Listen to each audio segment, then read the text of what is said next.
Sumunod ng umaga mga bata. Pwede ba kayong tumayo para sa ating panalangin? Sa mga nagsamahan, sa anak, sa Espiritu Santo. Amen. So, bago kayo umupo, pwede na bang pulutin ang inyong mga kalat sa iyong gilid sa iyong upuan at itapon ito sa tamang basurahan. So, tapos na ba kayong lahat? Tapos na po. Okay, so maaari na kayong umupo. So, mga bata, so, okay, Mr. Vince, ano ba ang ating tinalakay ng isang araw? Patungkol po sa pandiwa. Okay, so ano ang pandiwa? Ito ay nagsasaad ng kilos o galaw. Pwede ka bang tumayo? Ito po ay nagsasaad ng kilos o galaw. Okay, so maraming salamat. So magbigay ka nga ng halimbawa, Miss Gabia. Tumatakbo ako. Okay, mahusay dahil kayo ay nakasagot ng tama. Ang pandiwa ay tumutukoy sa kilos o gawa ng tao. So ngayon, hahatiin ko kayo ng dalawang pangkat. Ito ang pangkat 1 at ito naman ang pangkat 2. So ang iyong gagawin ay tukuyin ang mga larawan at iwasto ang mga salita. So bibigyan ko kayo ng 3 hanggang 5 minuto upang sagutin ang mga larawan at iwasto nyo. So maaari na kayong so ito ang pangkat 1 at ito naman ang pangkat 2 at ito naman ang pangkat 1. So ito ang iwawasto nyo ang mga salita at tukuyin ninyo ang larawan na ito. So magbibilang ako hanggang 3 at pagkatapos sagutin ninyo ito ng tama. So 1, 2, 3. So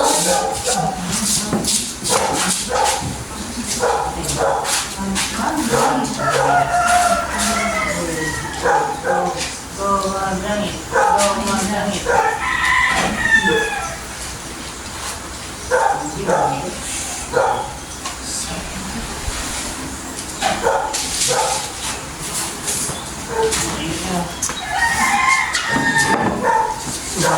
okay, maaari na kayo umupo.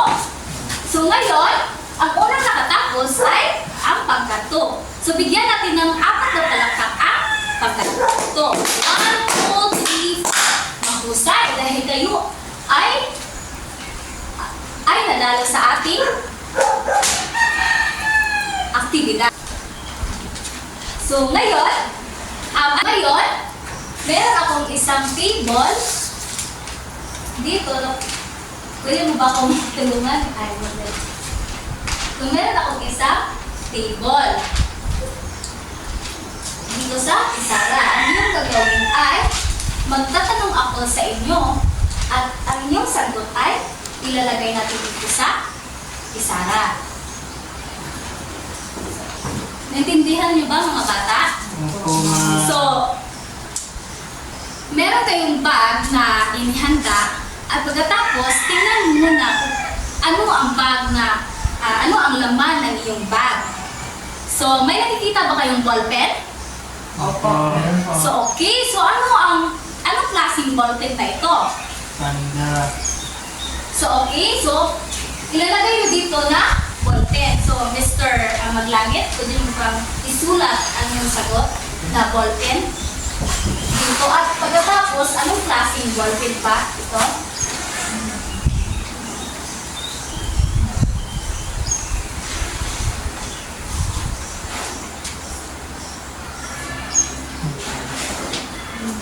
So, okay, magaling.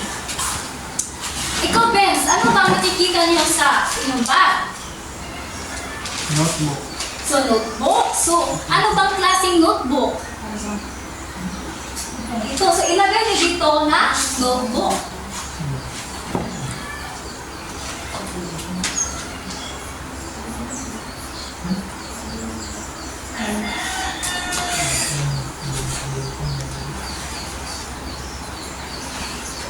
So, magaling, Mr. Benz. So, Miss Gabia, ano bang nakikita ninyo sa iyong bag? Eraser? Okay, so eraser. Anong klaseng eraser So, Miss Gabia, so maaari mo bang ilagay ang iyong sagot dito sa table? Ay! Sumit.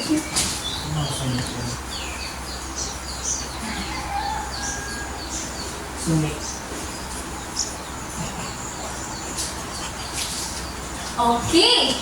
Magaling dahil kayo ay nakasagot na tama. Ngayon, ano kaya ang ating aralin? So, meron ba kayong idea kung ano ang ating aralin natin ngayon? So, Miss Gabia? Sa pangalan. Okay, so mga uri ng pangalan. So, magaling. Bigyan natin ng palakpak si Miss Gabia. Okay, so ang ating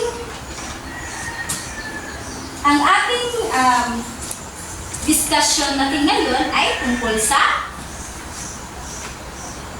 pantangi at pambalana. So, ang ating layunin, paano ba akong kulungan dito ni Mr. Maglangit?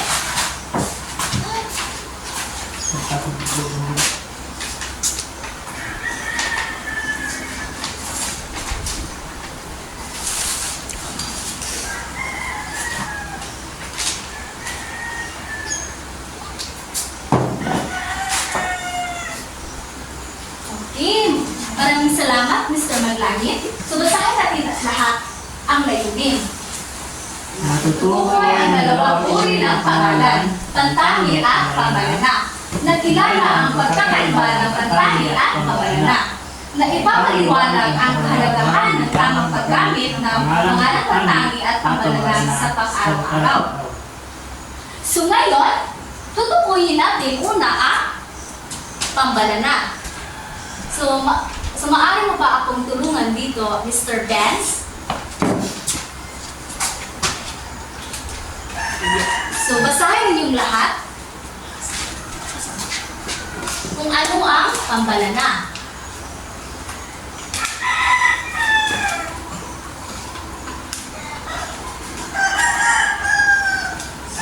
Pambalana. Ditiyak na ngalan ng tao, bagay, hayop, lugar, at pangyayari. Ito ay ngalan ng lahat ng pangalan na nagsisimula sa maliit. So, okay. So, ang pambalana ay ditiyak na ngalan ng tao, bagay, hayop, lugar, at pangyayari. Ito ay ngalan ng lahat ng pangalan. Nagsisimula ito sa maliit na letra. So, ang halimbawa dito ay sapatos. So, ang halimbawa na pambalana ay sapatos dahil hindi natin matutukoy kung ano ba na sapatos ang ating ginamit o iniram. So, pangalawang halimbawa, so maaari mo bang buksan Miss Gabia?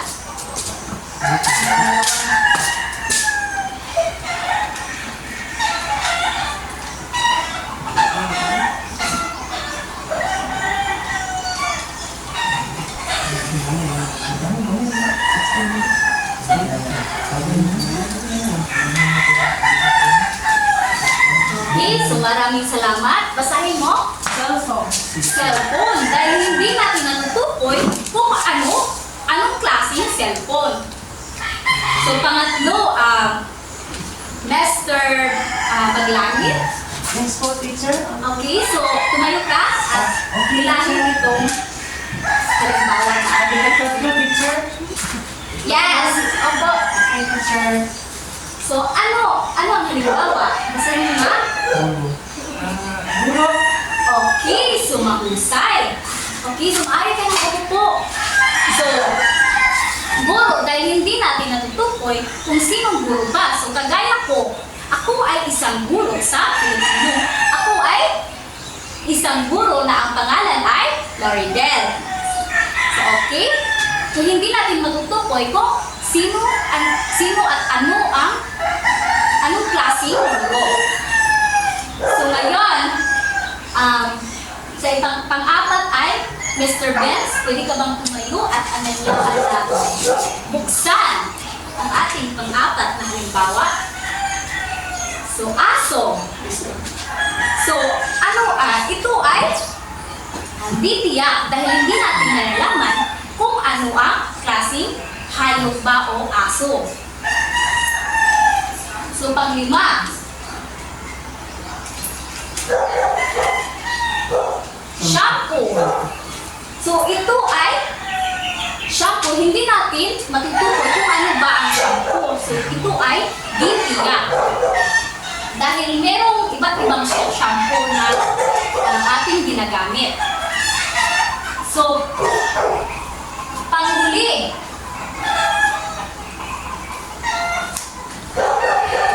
So, sabon. Basahin nyo na. Sabon. Okay.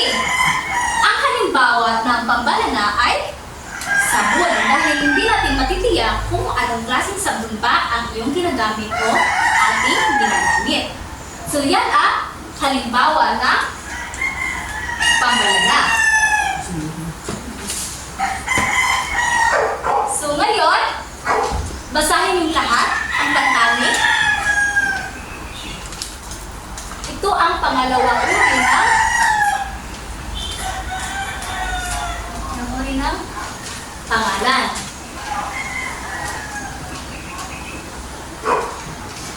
So, maaari mo ba akong tulungan Mr. Maglangit?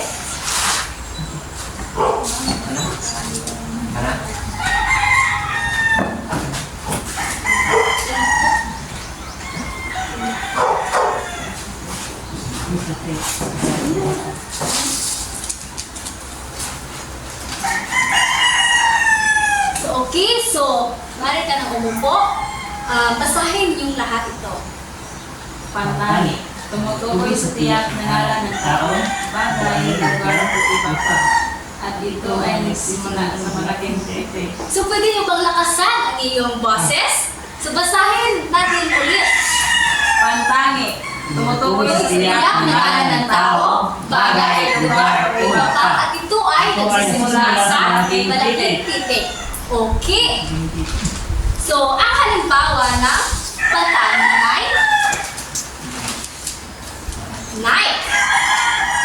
So, knife dahil ito ay tiyak na ngalan na sapatos.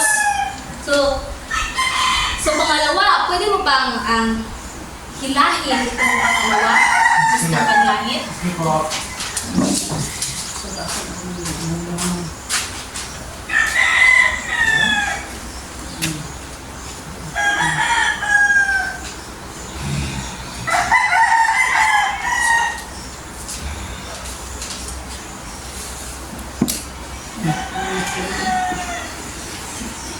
So ano ang halimbawa ng pantangit? Nokia. Okay, Nokia, magaling. Maaari ka nang umupo. Pangatlo ay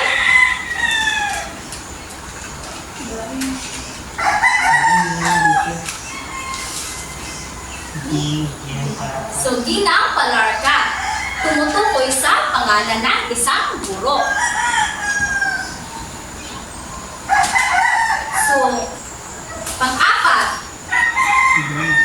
So, brownie, dahil tumutukoy ito sa pangalan ng aso. So, pang-lima. So, ito ay tumutukoy sa pangalan ng shampoo. Kung anong klaseng pangalan ng shampoo. At pang-huli ay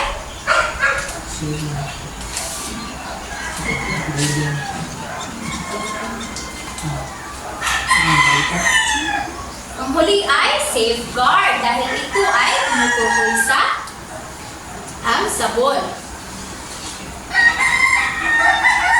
So, para mas maintindihan nyo, so meron kayong nilagay dito na sa table na to. So, meron ditong ballpen. So, ano nga ba na ballpen? Ito ay lili.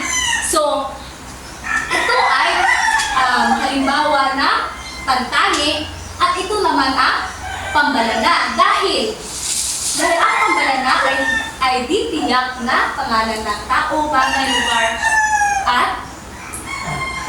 lugar at pangyayari. So, ang pambalana ay isang ballpen at ang pantangi pantangin naman kung ano ang uri ng ballpen. So ito ay unit. So, notebook. Ano bang klaseng notebook ba ang sinulat dito? So ito ay pen.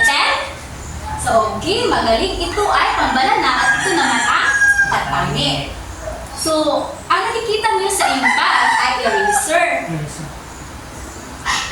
So, anong klaseng eraser? So, ang sagot niyo ay Sonic. So, meron bang eraser na Sonic? Meron Yes po, po. teacher. Sigurado ba kayo? Ultrasonic eraser. Okay, dahil nakita ninyo na merong eraser na Sonic, so siguro merong Sonic na eraser. So magaling, so bigyan ng palakpak ang iyong mga sarili. So, ngayon, alam na ninyo ba ang kaibahan ng pambalana at pantangin? So, ano nga ba ang pambalana? Ito ay bigyan. So, maaari ba kayong Mr. Bess, maaari ka bang tumayo at Ito ay nga ng tao, bagay sa lugar at nangyari. so magbigay ka nga ng halimbawa ng pambalana? Putas. Tutas. Okay. Magaling. So, ano pa? So, meron pa ba dito na magbigay ng halimbawa? So, Mr. Dishrem, magbigay ka na ng halimbawa ng pambalana? Hayop. Hayop? Okay, so, okay, very good. So, ikaw, Miss Gabia, ano ba ang halimbawa ng pambalana? Bulaklak. Okay, so, mahusay. So, ngayon, so, ano nga ba? So, meron ba kayong naiintindihan kung ano ang pantangi? So, tumayo mo kayo at bigyan ninyo ng halimbawa ang pantangi. Apple. Ako, tumayo ka. Apple. Okay, so para sa iyo, so ano nga ba ang pantangi? Ang tayo ito ay tumutukoy sa tiyak ng ngalan ng tao, bagay, lugar, o iba pa. Okay. So, ikaw, Jishrel, ano ang halimbawa ng pantangi? Apple. Apple? Yes. Okay. So, magaling. So, Miss Gabia, ang magbigay ka nga ng halimbawa ng pantangi. Rosas po, ma'am. Okay, so rosas. So, alam na ninyo ang kaibahan sa pambalana at pantangi. Dahil sinabi ni kanina, tinanong ko kung ano ang halimbawa ng pambalana at sinabi ni Joshua kanina na ang pambalana ay, ang halimbawa ng pambalana ay isang putas at ang pantangi naman ang sinabi niya ay isang apple. Sumahusay dahil alam ninyo ang kaibahan ng pambalana at pantangi. So ngayon, meron ako dito na pagtataya. So, sagutin ninyo kung maaari bang tulungan mo ako dito ang Michelle.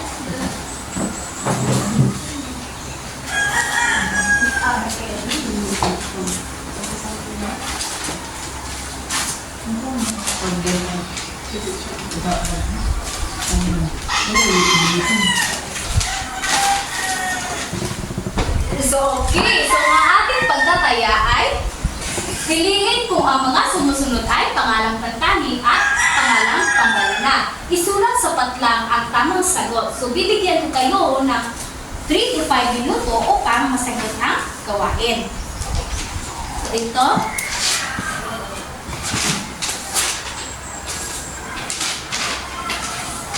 Okay, so, simulan na ninyo ang inyong sagot.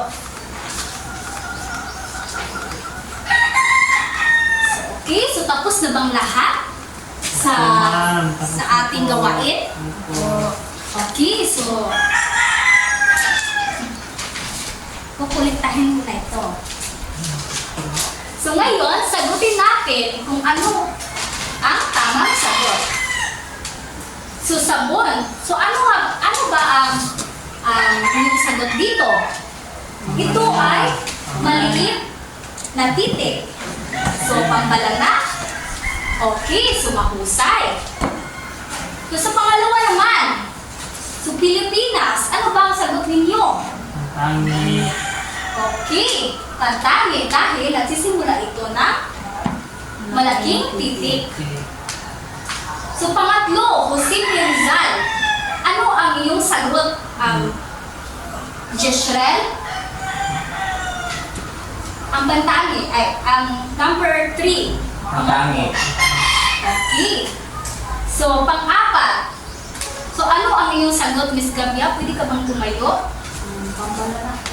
Okay, dahil hindi ka pambalana dahil walang tinutukoy na kung anong uring hayop ka nasa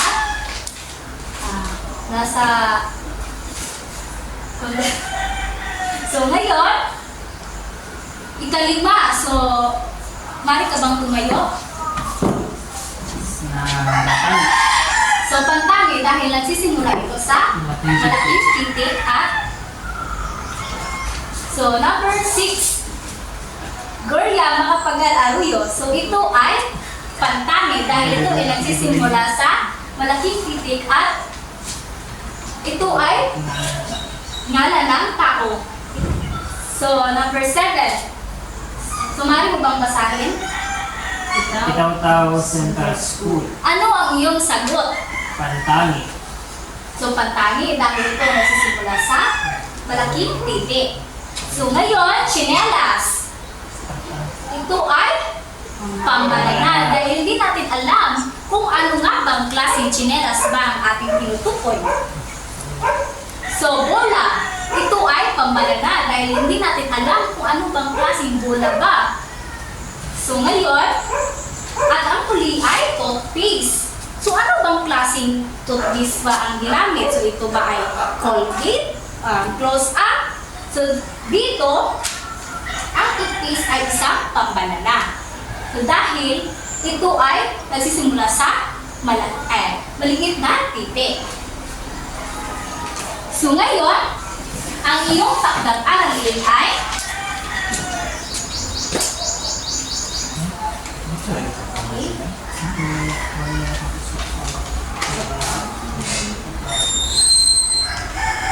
okay, so maaari mo bang tulungan ang Mr. Vince?